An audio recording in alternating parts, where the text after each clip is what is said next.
বাজারে নতুন করে একটা ন্যারেটিভ আমরা দেখতে পাচ্ছি যে সরকার এবং দল হিসেবে বিএনপি কি মানে দলে কি সরকার বিলীন হয়ে যাচ্ছে কিনা কিংবা সরকারের মধ্যে দল বিলীন হয়ে যাচ্ছে কিনা এরকম একটি প্রশ্ন উঠেছে। না, বিলীন হওয়ার প্রশ্ন তো থাকে দুইটারই এক্সিস্টেন্সির একটা পর্যায়ে একটার মধ্যে একটা বিলীন হয়ে যায়। বেসিক্যালি এই মুহূর্তে দলীয় কার্যক্রমের তো কোনো অস্তিত্বই নাই বিএনপির। বিএনপি বলতে তো যে একটা রাজনৈতিক দল আছে এবং এই দলের যে রাজনীতি আছে এইটা গত 6 মাসে পরিলক্ষিত হয় নাই।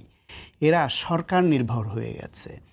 বিএনপির উচিত তাদের অনেক ত্যাগী ভালো নেতারা যারা সরকারের এমপি মন্ত্রী হননি বা গুরুত্বপূর্ণ কোনো দায়িত্বে নাই, কিন্তু দীর্ঘ 16-17 বছর ফ্যাসিবাদ বিরোধী আন্দোলন করেছে, অনেক যোগ্যতা আছে তাদেরকে দলে গুরুত্বপূর্ণ দায়িত্ব দিয়ে সারা দেশে নতুন কর্মী সংগ্রহ, সদস্য সংগ্রহ, নতুনভাবে এই যে ন্যারেটিভের রাজনীতি কিভাবে মোকাবেলা করবে, নতুনভাবে মানুষকে কিভাবে উদ্বুদ্ধ করবে জাতীয়তাবাদে এবং নতুন দিনের রাজনীতির জন্য, কিভাবে তারা মোটিভেশনাল দিয়ে তাদেরকে ক্রিয়েটিভ পলিটিক্সে ইনভলভ করবে, কর্মসংস্থান বা অন্যান্য দিকে কিভাবে তাদেরকে ট্রেনিং নির্বাচনের আগে এবং আন্দোলনের সময় তারা করত, কিন্তু সরকারে আসার পর বন্ধ হয়ে গেল। সেটাই সরকারে আসার পরে সরকারের সব ফোকাসটা বিএনপির যারা সরকারে আছে ওই দিকে চলে গেছে, দলেরও বোধহয় পুরো অংশটাই সরকারমুখী হয়ে গেছে এবং তারা নিজেরা নানান রকমের অনেক দিন ধরে তারা দুরবস্থার মধ্যে ছিল।